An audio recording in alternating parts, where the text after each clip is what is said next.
اعوذ باللہ من الشیطان الرجیم بسم اللہ الرحمن الرحیم اللہم صلی علی سیدنا و مولانا محمد وعلی آل سیدنا و مولانا محمد وبارک وسلم۔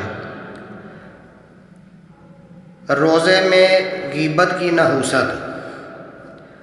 محترم ناظرین کرام، اس بیان کو ہم سب کے لیے سننا بہت ضروری ہے کہ روزے کی حالت میں غیبت کرنا کتنا بڑا گناہ ہے۔ اللہ تعالی ہم سب کو غیبت کرنے سے بچائے۔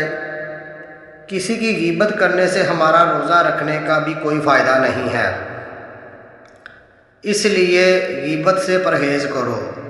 تو حضرت صلی اللہ علیہ وآلہ وسلم کے آزاد کردہ غلام حضرت بید رضی اللہ تعالیٰ عنہ فرماتے ہیں کہ دو عورتوں نے روزہ رکھا اور ایک شخص آپ صلی اللہ علیہ وآلہ وسلم کی خدمت میں حاضر ہو کر عرض کیا کہ اے اللہ کے رسول صلی اللہ علیہ وآلہ وسلم، یہاں پر دو عورتیں روزہ رکھنے سے پیاس کی وجہ سے موت کے دہانے میں پہنچ گئی ہیں۔ اس پر آپ صلی اللہ علیہ وآلہ وسلم نے کچھ نہیں فرمایا اور خاموش رہے۔ اس شخص نے دوبارہ یہی بات دہرائی۔ یہ غالباً دوپہر کا وقت تھا۔ اس نے عرض کیا، اے اللہ کے نبی صلی اللہ علیہ وآلہ وسلم، قسم با خدا دونوں عورتیں مرنے کے بالکل قریب پہنچ چکی ہیں۔ یہ بات کرنے کا مقصد یہ تھا کہ آپ صلی اللہ علیہ وآلہ وسلم افطاری کی اجازت دے دیں۔ پھر نبی کریم صلی اللہ علیہ وآلہ وسلم نے ان دونوں عورتوں کو بلانے کا حکم دیا۔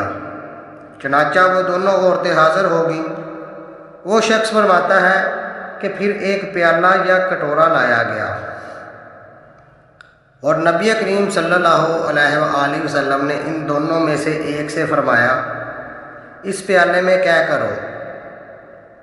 اس عورت نے پی پیا خون اور گوشت کی قے کی، یہاں تک کہ آدھا پیالہ بھر گیا۔ پھر آپ صلی اللہ علیہ وآلہ وسلم نے دوسری عورت کو قے کرنے کا حکم دیا۔ چنانچہ اس نے بھی پیپ خون یا تازہ گوشت کی قے کی، حتیٰ کہ پیالہ بھر گیا۔ پھر آپ صلی اللہ علیہ وآلہ وسلم نے ارشاد فرمایا، ان دونوں عورتوں نے حلال پر روزہ رکھا اور حرام بات پر افطار کیا۔ یہ دونوں پاس بیٹھ کر گوشت کھاتی رہیں، یعنی کہ غیبت کرتی رہیں۔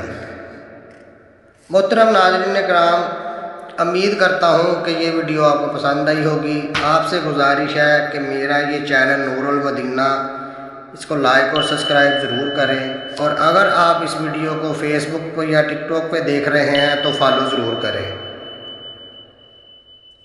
آپ کی سپورٹ کا بہت شکریہ۔ اللہ حافظ۔